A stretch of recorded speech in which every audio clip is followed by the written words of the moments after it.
میرے واجب الاحترام قابل قدر مسلمان بھائیوں، بزرگوں اور دوستوں، میں نے جو آیت مبارکہ تلاوت کی ہے، اس آیت مبارکہ میں اللہ تعالیٰ نے ہمیں اپنا ایمان اس نہج تک پہنچانے کا حکم دیا ہے کہ جو اللہ کے ہاں معیار حق و صداقت بن سکے۔ اللہ تعالیٰ نے اس ایمان کو اتنا اونچا بنانے کے لیے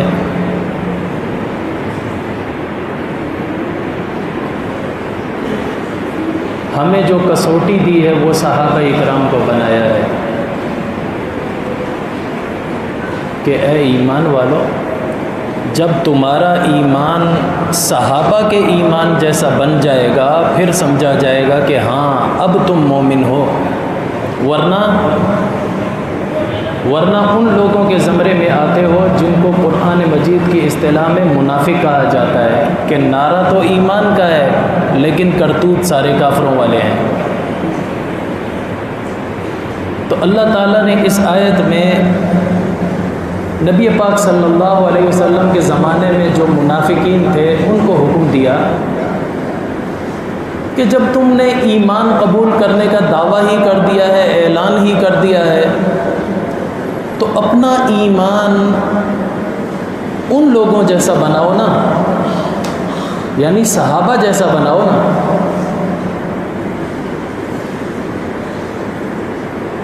صحابہ کا ایمان بہت اعلیٰ تھا۔ اس زمانے میں کچھ منافقین نے یہودیوں کو جا کر کہا تھا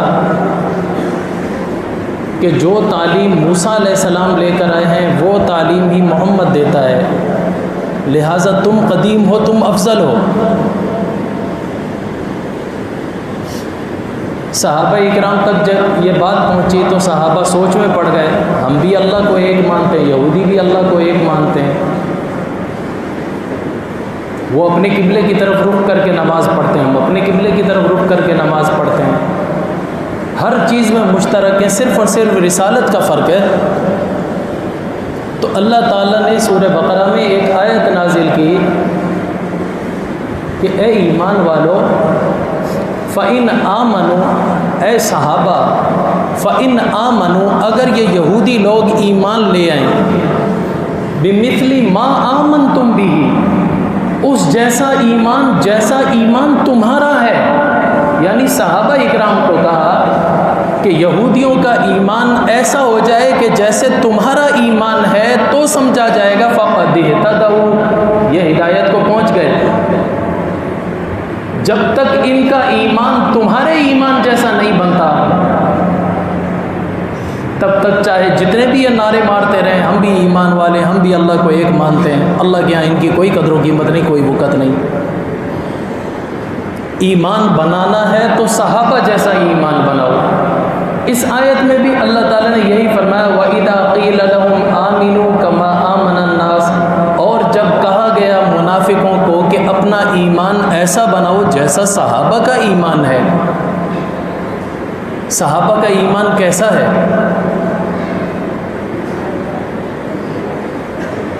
میں سمجھانے کے لیے ایک مثال میں ایک حدیث پیش کرتا ہوں۔ یہ حدیث مسلم شریف میں 2 جگہ پر آئی ہے اور ترمذی شریف میں 1 دفعہ آئی ہے۔ وہ حدیث کیا ہے کہ ایک مرتبہ نبی پاک صلی اللہ علیہ وسلم اور صحابہ اکرام ایک جگہ بیٹھے ہوئے تھے، اتنے میں ان کے سامنے سے ایک جنازہ گزارا گیا، ایک جنازہ گزرا۔ صحابہ اکرام آپس میں باتیں کرنے لگے، یہ کس کا جنازہ ہے؟ بتایا گیا یہ فلاں کا جنازہ ہے۔ صحابہ کہنے لگے یار یہ آدمی بڑا اچھا تھا، اس میں یہ بھی خوبی تھی، اس میں یہ بھی خوبی تھی، اس میں یہ بھی اچھائی تھی، اس میں یہ بھی اچھائی تھی، اس کی اچھائیاں بیان کرنے لگے۔ تھوڑی دیر کے بعد آپ صلی اللہ علیہ وسلم نے فرمایا واجبت واجبت۔ صحابہ نہیں سمجھ سکے اس بات کو۔ تھوڑی دیر کے بعد ایک اور جنازہ وہاں سے گزرا، صحابہ آپس میں باتیں کرنے لگے، یہ کس کا جنازہ ہے؟ لوگوں نے بتایا یہ فلاں کا جنازہ ہے۔ صحابہ کہنے لگے اوہو یہ شخص بہت برا تھا، اس میں یہ بھی برائی تھی، اس میں یہ بھی برائی تھی، اس میں یہ بھی برائی تھی، یہ برا تھا، اس کی برائیاں کرنے لگے۔ تو آپ صلی اللہ علیہ وسلم نے پھر فرمایا وجبت وجبت۔ صحابہ اس چیز کو پھر نہ سمجھ سکے، یہاں تک کہ جب مجلس برخاست ہونے کا وقت آیا تو حضرت عمر رضی اللہ تعالیٰ عنہ آگے بڑھے۔ ایک بات یاد رکھنا، جب حضور صلی اللہ علیہ وسلم کی مجلس لگا کرتی تھی نا، کسی صحابی میں بھی بولنے کی جرت نہیں ہوتی تھی۔ حضرت انس فرماتے ہیں کہ کسی میں اتنی ہمت بھی نہیں ہوتی تھی کہ کوئی حضور کی آنکھوں میں آنکھیں ڈال سکے۔ سب کی گردنیں یوں جھکی ہوئی ہوتی تھی اور سب پر اتنا سناٹا چھایا ہوا ہوتا تھا کہ کوئی ہلتا بھی نہیں تھا، یہاں تک کہ پرندے آ کر یہ سمجھتے تھے یہ پتھر کی مورتیاں ہیں، آ کر ہمارے سروں پر پرندے بیٹھ جایا کرتے تھے۔ حضور صلی اللہ علیہ وسلم کی اتنی ہیبت تھی۔ حضرت انس رضی اللہ تعالیٰ خود فرماتے ہیں کئی دفعہ میرے دل میں کوئی اشکال آتا تھا کہ جس کا حل میں حضور صلی اللہ علیہ وسلم سے پوچھ سکوں، میں پوچھنے کی بڑی ہمت کیا کرتا تھا، لیکن 2 سال 2.5 سال گزر جاتے تھے، میرے اندر پوچھنے کی ہمت نہیں ہوتی تھی۔ حالانکہ حضور صلی اللہ علیہ وسلم گھلے ملے رہتے تھے، پیار محبت سے رہتے تھے صحابہ کے ساتھ، لیکن اس کے باوجود صحابہ کے دل میں حضور صلی اللہ علیہ وسلم کی عظمت اور توقیر اتنی تھی کہ کسی کی جرت نہیں ہوتی تھی کہ کوئی آنکھیں ملا سکے، کسی کی جرت نہیں ہوتی تھی کوئی بول سکے۔ حضرت انس خود فرماتے ہیں صرف اور صرف 2 ہستیاں ایسی ہوتی تھی جو حضور کے چہرے کو دیکھتی رہتی تھی، باقی سب کی نظریں جھکی ہوئی ہوتی تھی۔ وہ 2 ہستیاں کون تھی؟ ایک ابو بکر، دوسرے عمر۔ جب حضور گفتگو کرتے تھے سب کی گردنیں یوں جھکی ہوتی تھی، صرف 2 شخصیت ہوتی تھی جو ایسے حضور کو دیکھ رہی ہوتی تھی، ابو بکر اور عمر، باقی کسی میں ہمت نہیں ہوتی تھی۔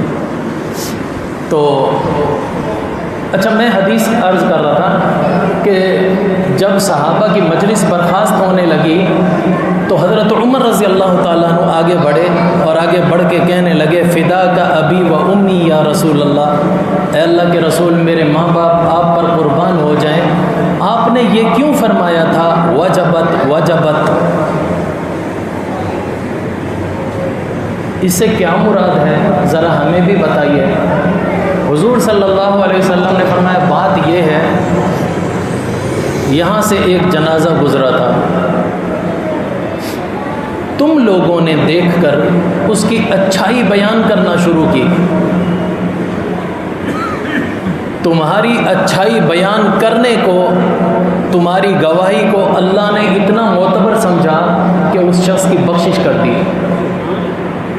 کہ جب صحابہ اس کو اچھا کہہ رہے ہیں بخش دیا جائے۔ تو میں نے اس کے جواب میں کہا تھا واجبت واجبت، یعنی اس شخص پر جنت واجب ہو گئی، واجب ہو گئی۔ پھر دوسرا جنازہ گزرا تو تم لوگ اس کی برائی بیان کرنے لگے۔ اللہ تعالیٰ نے دیکھا جب نبی کے صحابہ اس شخص کی برائی بیان کر رہے ہیں تو تمہاری گواہی کو اتنا معتبر جانا اللہ تعالیٰ نے کہ اس شخص کے اوپر جہنم واجب کر دی۔ تو میں نے کہا تھا واجبت واجبت کہ اس شخص کے اوپر جہنم واجب ہو گئی، واجب ہو گئی۔ پھر آپ صلی اللہ علیہ وسلم نے فرمایا یا اصحابی، اے میرے اصحابہ سنو، انتم شہداء اللہ فی الارض۔ مسلم شریف میں 3 دفعہ یہ الفاظ فرمائے، انتم شہداء اللہ فی الارض، انتم شہداء اللہ فی الارض، انتم شہداء اللہ فی الارض۔ اور جو ترمذی شریف میں حدیث ہے اس میں ایک دفعہ آتا ہے انتم شہداء اللہ فی الارض. کیا مطلب؟ اے میرے صحابہ کان کھول کے سن لو، اس زمین پر تم ہی ایسی ہستیاں ہو کہ جن کو اللہ تعالیٰ نے اپنا گواہ بنایا ہے، جن کو اللہ نے اپنا گواہ بنایا ہے، جن کو اللہ نے اس روئے زمین پر اپنا گواہ بنایا ہے. کیا اللہ کے گواہ بننا کوئی مذاق ہے؟ وہ صرف اور صرف صحابہ کی جماعت ہے، صرف اور صرف صحابہ کی. ان کا ایمان اتنا طاقتور ایمان ہے کہ اللہ تعالیٰ نے قرآن مجید میں فرمایا اولئک الذین امتحن اللہ قلوبہم للتقوی. اللہ تعالیٰ فرماتے ہیں میں نے جب لوگوں کے دلوں میں جھانک کر دیکھا تو جن دلوں کو میں نے تقوی سے بھرپور بھرا ہوا دیکھا وہ صحابہ کے دل تھے. ان کے دلوں میں کوٹ کوٹ کے تقوی بھرا ہوا تھا. اسی وجہ سے لہم مغفرۃ، ان کے لیے بخشش لکھ دی گئی، واجر عظیم، اور ان کے لیے بہت بڑا اجر تیار کر دیا گیا. یہ صحابہ کی جماعت ہے. تو اللہ تعالیٰ نے اس آیت میں ہمیں یہ حکم دیا وَإِذَا قِيلَ لَهُمْ آمِنُوا كَمَا آمَنَ النَّاسِ، ایمان کا دعویٰ کرنے والوں اگر ایمان لاتے ہو تو صحابہ جیسا ایمان لاؤ. گویا کہ صحابہ کو ہمارے ایمان کی کسوٹی قرار دیا. کسوٹی جانتے ہو؟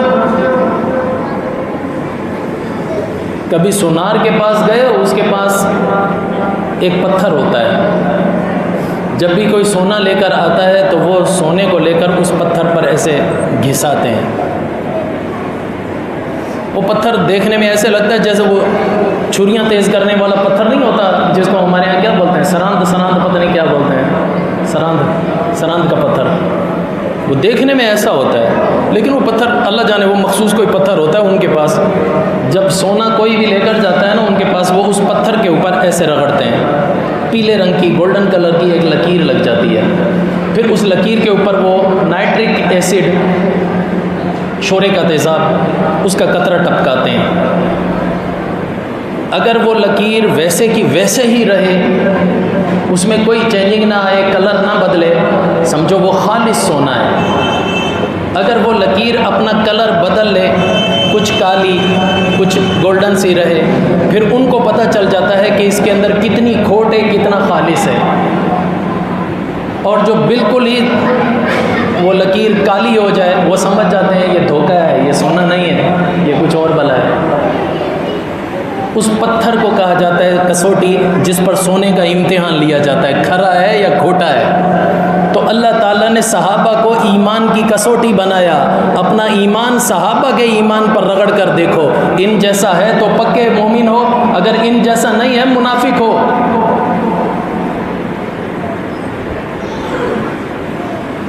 اتنا اونچا درجہ اللہ تعالیٰ نے صحابہ اکرام کو دیا. تو اللہ تعالیٰ نے جب یہ آیت نازل کی وَإِذَا قِيلَ لَهُمْ آمِنُوا كَمَا آمَنَ النَّاسِ، اے منافقو جب تم نے ایمان کا دعویٰ ہی کر دیا ہے تو اپنا ایمان ان جیسا لاؤ نا، صحابہ جیسا پکا ایمان. قالوا، تو وہ منافق آپس میں باتیں کرنے لگے اَنُؤْمِنُ كَمَا آمَنَ السُّفَهَاءُ، ارے ہم ان بے وقوفوں جیسا ایمان لائیں، ان پاگلوں جیسا ایمان لائیں. صحابہ اکرام کو بے وقوف کہہ رہے ہیں. کیوں؟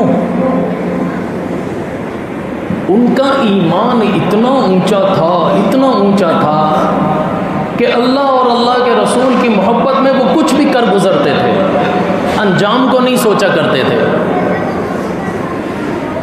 پیچھے مڑ کے نہیں دیکھتے تھے کہ ہمارا نفع ہو رہا ہے یا نقصان ہو رہا ہے.